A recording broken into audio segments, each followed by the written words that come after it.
What's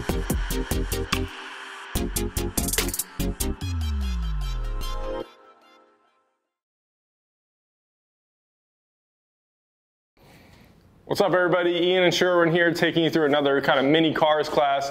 Today we're thinking hip, knee, ankle, super simple, super fast. Let's get into it. You don't need the sticks, you need a wall, you need something that you can be supported. This is not a balancing act. We're gonna start off with our hip car. We're gonna quickly do 5 rotations first, so bring that knee up to 90 degrees, and then just give me the capsule car, rotate out, and then rotate in, nice and simple. Remember, try your best to keep this locked in. I'll hold you in for the first one. When we do internal like that, it's really easy to hike. When we do external like that, it's really easy to just drop completely. Take your time, go slow. Once you get 5 of them, you'll put that foot down, you'll do the other side. No pinching, no pain. Start slow, build up with your reps. Again, continually think about training the tissue around the joint we're talking about, and we'll get into that more. Left knee up. Good, same thing, rotate out, rotate in. If for some reason you are having uncomfortable sensation around 90 degrees, you could totally be at 85, 80, 75. At a certain point, if you're all the way down here, that might not work too well. I'd probably want you to do the straight one that we actually have in our hip car mini class. Or maybe even just getting on the ground feels better, being face up, being on your side. There's a lot of different ways to kind of go about it.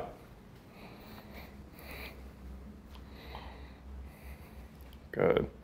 And then we're gonna go into our full hip car. Okay, so full hip car, you're gonna go ahead and come across your body just a little bit, and then you're gonna bend that knee and try to bring it up. You're trying to bring it up as high as you can, totally fine if it looks like this, and then you're gonna come out trying to keep that foot up as best you can, and then we're gonna internally rotate, drive that back and around. Good. And then we'll go there and then keep going there. Let's keep it simple. So you're gonna come right to the front, kind of reset, bend the knee, bring it up. And I want you to try to get your knee further out this time. So see if you can get your knee as close to me as you can before you start moving your foot. Keep going, keep going. There you go. So don't skip that part. So we always want to abduct. So come away from your midline as much as you can. Think like a groin stretch or a frog stretch, and then do your internal rotation instead of internally rotating from the start and trying to come around. You'll thank me later. It's much easier. Everybody struggles with that third move. So right here, so don't feel bad if you do. Just try to go slow and small and go at your own pace. Remember, we're really looking to feel the stuff around the hip. If you're in your lower back or you feel any of that other stuff, then you know that you went a little bit too far. Go slow. Try to find the spots that you struggle with and lock those in. So for most people, this third part is going to be the toughest one. So I encourage you. We do it in a ton of different classes. It's in your first hip IR one or your second one. So you can isolate that spot and just do internal and external rotation from there. Switch directions? You're gonna go directions, yeah, so come back and around. So now we're coming back, feel the glute do that, then go out with the knee, not just the foot. Yeah, there you go. So it's the same thing as when you go the other way. We really need to drive the motion with your knee because your hip is kind of moving the knee, if that makes sense. So essentially, we don't want you to try to just bring this out here. You're trying to really get the knee out. So basically, it's a fire hydrant position, right? Don't skip the fire hydrant position. Try to abduct as much as you can, and you should feel a good amount of the side of the butt and all that good stuff working there. Good. Very nice.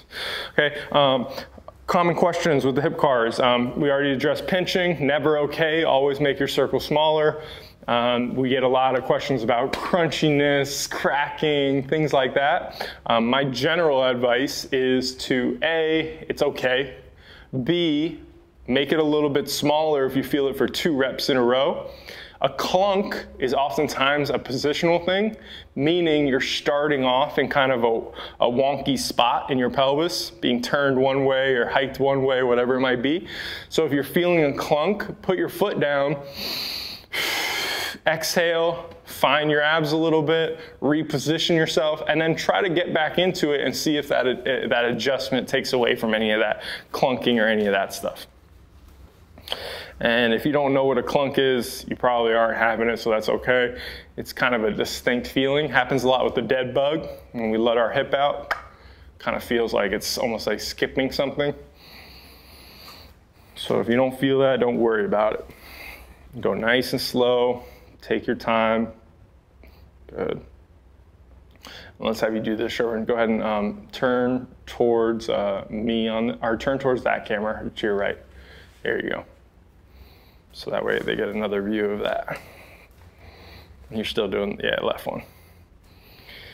Good. Take your time, go slow.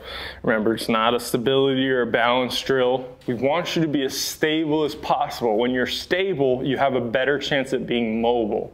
When our body feels safe and strong, it allows us to access more range of motion. When our body feels like it's under a threat or it's unstable, it's unbalanced, it's gonna reel you in and not allow you to access those outer ranges, which is really what the cars are about, is owning the range of motion that you have.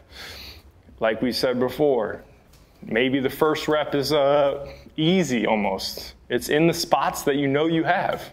Second rep, push it 5 degrees more in each direction, get a little further. Third, fourth, a little bit more, a little bit more. If you're someone who's been struggling with external rotation, for example, you have struggled with the pigeon stretch, you struggle with the 90-90 with the front leg, whatever it is, maybe you think that when you're coming up, you actually just add another little 5-second hold here. So the position, you can see that when you do that part of the hip car, you're quite literally doing a pigeon stretch, right? This is me about to get into a pigeon on my right side. So if you can hold this and work on fighting for those last degrees of rotation, feel your adductor, feel the deep stuff in your hip getting you there, and spend a little bit of time under tension.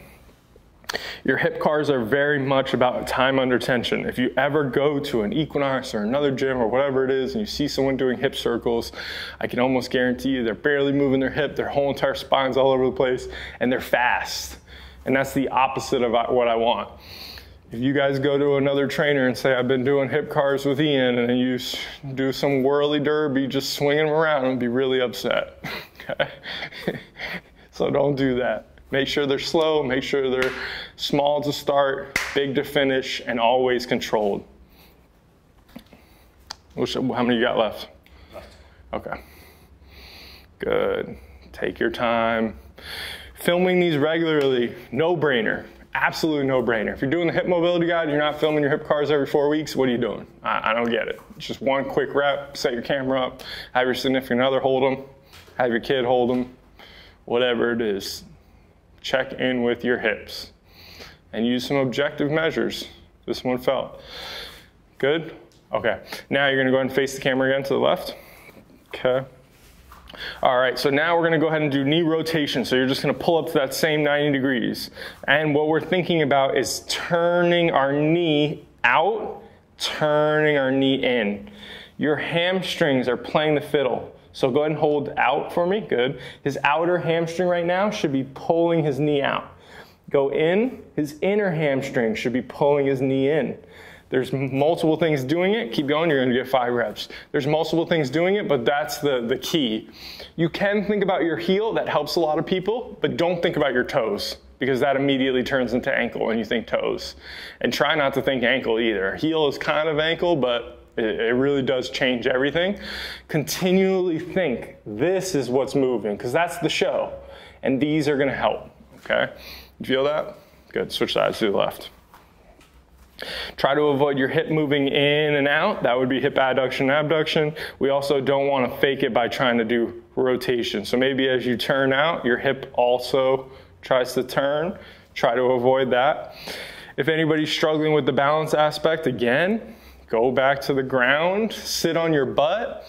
If you're having a really hard time here where it's like, man, my hip is so tired already that I'm not getting anything out of the knee and it's just like super sloppy, then just sit down. You'll see in our knee class that we actually do that. So if you're someone who's struggling with the knees and you're struggling with actual knee cars, go to the knee class, enjoy the foam roller hamstring bridge at the end, post in the Facebook group saying how much you loved it. Good, so there's knee rotation. Now we're lifting the right one up again. Now we're adding a little bit of flexion and extension. So you're gonna drop your knee, let's go about 80 degrees. You're gonna go ahead and rotate in and then flex. Then you're gonna rotate out and then you're gonna extend. Let's get our knee not straight, but almost. Then in and back. You're gonna get some hip movement here. That's okay, but I need the knee to move. So you're gonna see some hip rotation especially, but I need the knee to move, and I need you to feel your hamstrings when you bend your knee. So as you go that way, feel your quad. As you come in, feel your hamstring. I need you to feel that inner hamstring. Good. You're gonna get 5 in each directions, and I want you to try to do your best to actually not only feel your hamstrings, but feel your knee moving in and out throughout the motion. And feel your end ranges, meaning squeeze your heel to your butt. We talked about not locking out the knee. Basically, when you lock out the knee, the whole hip has to turn as one unit. When you unlock it, you have a little bit of relative motion at the knee. So we want that, but try your best to get heel to butt on every rep. And take a little breather if you need to. You're getting 5 in each direction. So really get all the way to heel to butt every time. The knee itself should stay around 80 to 85 degrees. Doesn't mean it can't be 90 or even 95, but again, we're trying to go through a quick routine here, not trying to get the ultimate hip flexion training stimulus. It's really about the knee, so dropping it a little bit can be helpful. But essentially, if you're doing your knee cars and they're going like this, then you know you're actually moving through your hip even more so than your knee. And again, we talked about how on the knee class, you have it super simplified. You're literally just doing the same thing seated on a bench. If anybody struggles with that 90-degree angle, you have A, 80 degrees here. So there's your solution if you can't get to 90. And B, you also can sit on a chair that's high enough to where you're not at 90 degrees. So you're not sitting in a low chair, you're sitting in just slightly elevated above that. Good. There you go. Good. Remember, hamstrings are the show. Keep that going. I'm going to get the yoga block for you.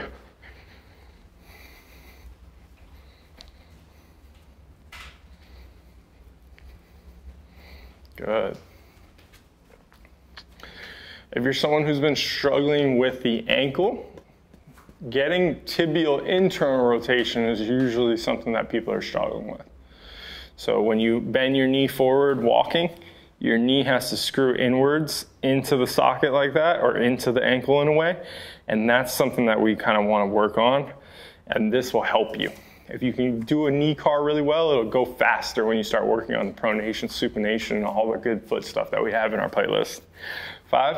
Yep. Okay, so go sit down on your butt now. You're gonna put your facing this way. You're gonna sit down on your butt and put one leg on there nice and straight.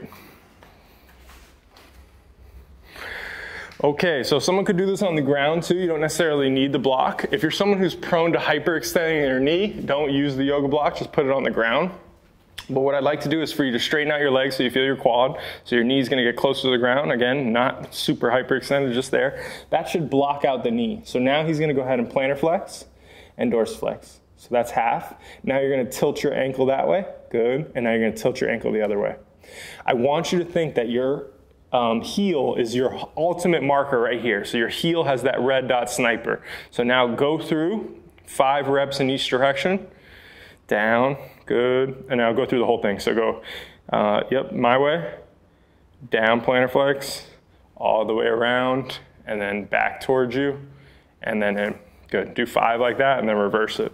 So everybody's gonna have their toes doing things. They're never gonna not do anything, but what they can't do is drive the motion.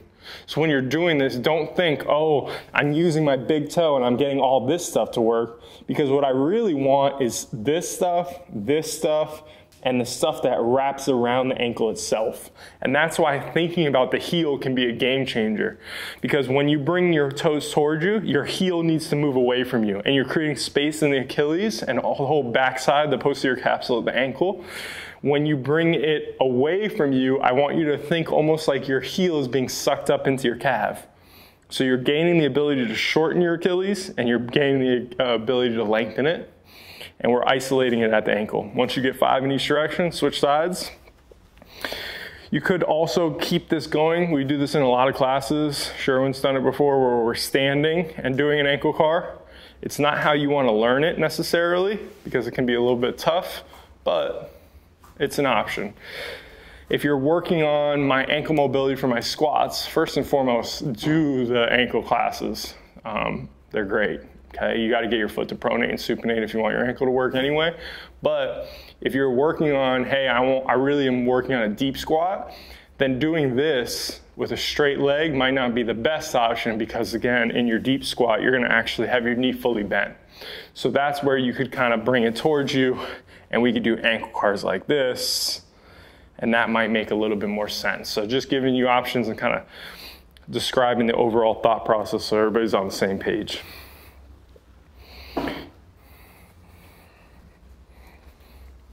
Good. How many you got left? 4. Good. So same thing again with the tension. First one can be a little floppy, but eventually you're going to really need tension. You're trying to get that strong feedback from the ankle joint itself and all the musculature around it, instead of just being kind of a fish just flopping around. Try to be very particular with it. Most people really understand what I'm saying about the joltiness and the uncontrolled spots when they do the ankle, because it's super obvious that it skips through a certain corner. And that's where you go in, and just like we started off, flex, plantar flex, dorsiflex, just forward and back.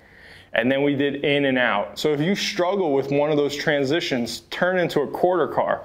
Flex down, and then just hit that little corner and carve out that little circle, and then integrate it to the whole circle. So you can, again, identify where you struggle with and work really hard on that specific spot. If you have any questions about this, please let us know. Enjoy the rest of your day.